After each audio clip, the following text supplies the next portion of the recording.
Здравия, дорогие друзья! С вами Николай Субботин и канал Протоистория. Сегодня мы продолжаем разговор об инструментальном исследовании дольменов. Дольмены крылатские. Буквально вчера, позавчера даже, вышла первая часть, снятая под руководством кандидата технических наук Алексея Бякова. И вот сегодня мы представляем вторую часть. Она более интересная, но и более сложная с точки зрения технического и информационного наполнения. Как раз будет показано измерение различного рода полей и очень несколько странных феноменов, которые возникли в результате определенных воздействий на сам дольмен. Но это вы все посмотрите уже самостоятельно, перейдя по ссылке в описании. Надо отметить, что мы на дольменах бывали несколько раз, проводили тоже свои измерения, исследования и несколько раз сталкивались с очень необычными эффектами. Например, на дольменах в группе Возрождения мы наблюдали очень странное явление, когда радиационный фон внутри дольменов равнялся нулю. Кстати, вот в сюжете, который снял Алексей Бяков, здесь все будет наоборот, но вы это увидите. На некоторых дольменах у нас очень странно вел себя магнитный компас. То есть стрелка не просто отклонялась от естественного положения север-юг, а вела себя, мягко говоря, крайне странно. На некоторых дольменах у нас возникали очень интересные эффекты, связанные со звуком. То есть мы брали с собой вот эти вот тибетские чаши, которые, если по краюшку поводить специальной палочкой, начинают издавать очень приятный вибрирующий звук. Так вот, на некоторых дольменах у нас, как мы это сказали, дольмены начинали отзываться, откликаться, то есть возникало гудение. А после работы на дольмене Волконский и еще одном, у нас с нашим оператором возникли, назовем это так, странные видения. Я об этом рассказывал уже в одном из своих сюжетов, ссылочку тоже дам в описании. И становится, наверное, теперь понятно, что же могло с нами произойти. Потому что исследования Алексея Бякова показывают, что собственная частота дольменов составляет от 5 до 15 Гц. А этот диапазон попадает примерно как раз в те диапазоны работы головного мозга. Это альфа, бета и тета ритмы. И вполне возможно, но это пока, естественно, гипотеза, которую нужно и проверять, и изучать, и исследовать, дольмены могут каким-то образом влиять на сознание человека. Сейчас я покажу вам несколько отрывчиков из наших экспедиций, где как раз мы проводим замеры, исследования и различного рода эксперименты. Ну а еще раз напоминаю, что в описании вы найдете ссылку на вторую часть сюжета Алексея Бякова об инструментальном исследовании дольмена крылатый. Итак, вперед!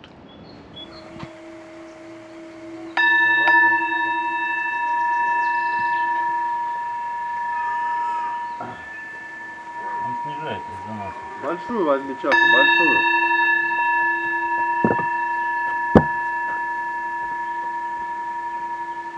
Поел.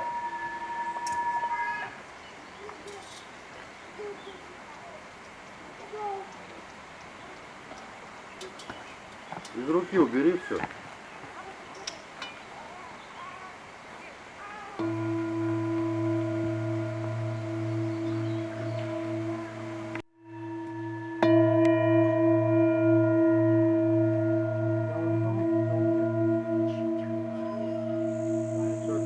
Внутри она вибрирует больше. Попробуй еще раз.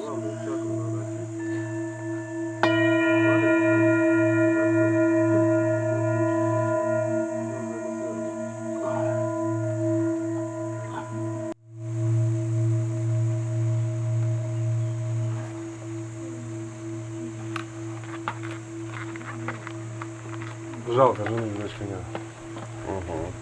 Мы сегодня работали, ужасно собрались. Здесь находятся 3 дольмена, достаточно известные, которые часто посещаются туристами. И несколько интересных технологий, которые мы можем сразу наблюдать. Первая технология строительства дольменов – это, как мы предполагаем, вырубание компонентов из горной породы, что хорошо видно. Еще одна непонятная технология, которая очень похожа на блоки, которые можно наблюдать в комплексе Мачу-Пикчу. Это каменные такие вот прямоугольные структуры с непонятными выступами, которые могли использоваться либо для того, чтобы скреплять камень, то есть паз ставить, либо для каких-то неизвестных нам других целей. Еще одна интересная технология, которую мы планируем и изучить, и посмотреть на других дольменов, это, как мы предполагаем, штамповка вот таких вот обрамлений, таких вот непонятных формаций по мягкому размягченному камню. Внутри этого дольмена тоже находится очень интересная окантовка, вот такая же волнообразная. Очень похоже, что ее не вырубали, потому что не видно ни следов зубил, ни от каких-либо других инструментов, но создается впечатление, что орнамент делали именно по мягкому камню.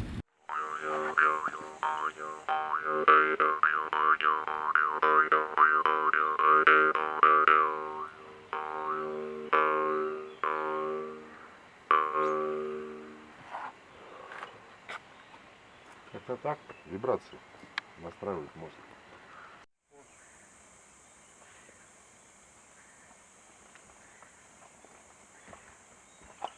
Вот мы наблюдаем блок со следами технологической обработки. То есть вот пропилы каким-то инструментом. То есть это не трещина, совершенно параллельно идет фаска. Оба блока как бы они были соединены. Технологически вот площадка. Здесь промин, как будто по мягкому материалу сделался вот выборка такая. Ну, возможно, здесь долотом сбивали. Ну, для чего вот это вот промин сделано, непонятно. Вот, мы находимся на разобранном или взорванном, скорее всего, дольмене. Коля, иди покажи. Вот здесь вот блок собрали именно с отверстием.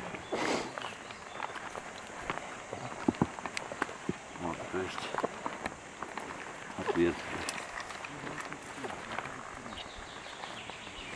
34 сантиметра.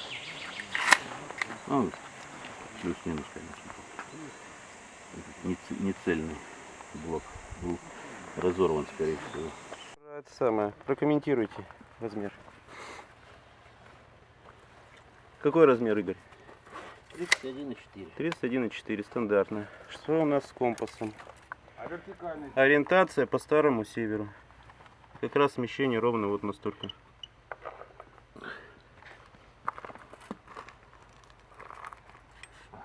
Мы тут заели. Зверь.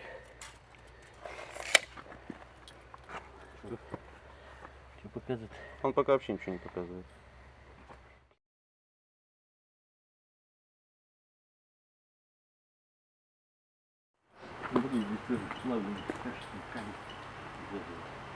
Вот что-то там вставлялось, смотри. Видишь, Да, отверстие? базар, не было ничего. Для крепления. Ну, внутри прям видно, что что-то вставлялось. Вот это вот.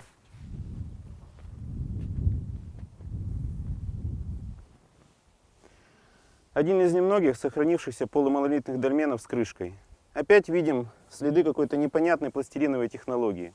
Дольмен явно не высекали, а как будто бы лепили из глины. Особенно это хорошо заметно по краям. Как будто каким-то жидким материалом этот дольмен облепили с краев и получили вот такую странную форму. Ну давай посмотрим, погладим так вот. Вот тут можно показать вот как раз.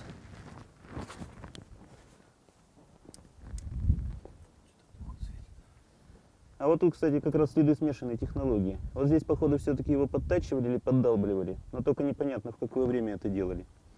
А вот здесь, вот, в нижней части, такое впечатление, что просто вот как какой-то или глина, или, может быть, это была какая-то смесь особая.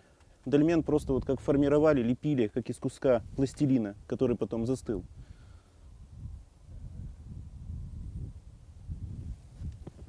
Такое ощущение, что вот это отверстие как раз от трубочки, которую вставили в жидкий камень, Да. и дунули. И он так надулся, лопнулся кверху и застыло все. Ну вот особенно хорошо видно. Смотри, как плыло здесь все. Вон, да, и такой Да. Вот очень хорошо тут заметно. геологи, конечно, скажут все по-своему, но Ну, тоже непонятная формация. То есть явно какой-то жидкий материал просто тек. А что это за материал? Ну, скорее всего, это песчаник, но почему вот он такую форму приобрел, и из-за чего он был такой пластичный, это, конечно, непонятно. Здесь вот тоже присутствуют следы пластичности, следы потеков. Вот они. Как раз хорошо видны на камне. Ну и сам дольмен действительно он слеплен, как будто просто какой-то великан взял кусок глины, как на гончарном кругу, слепил вот эту форму, а потом дал ей застыть.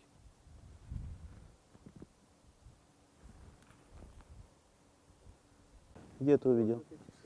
Вот они, да, тоже вот они. Какие-то непонятные отверстия технологические, странные, непонятно для чего. Причем достаточно глубокие. И толщина стенок по всему периметру дольмена одинаковая. Что говорит о том, что здесь придерживаются одной технологии. Да. Скажи. И толщина стенок по периметру всего дольмена одинаковая абсолютно. Стандартизация. И опять же интересно, камера внутренняя, она скруглена. Дно оно как будто слегка полукруглое. И очень хорошо выглажены сочленения граней. Все круглое. Нет ни одного острого угла. Вообще нет. То есть он такой мягко перетекающий. Везде плавные скругления. Углов острых нету. Даже у входа дольмена, вот у входа во внутреннюю камеру, сделано такое небольшое выравнивание, которое не создает опять же острого угла.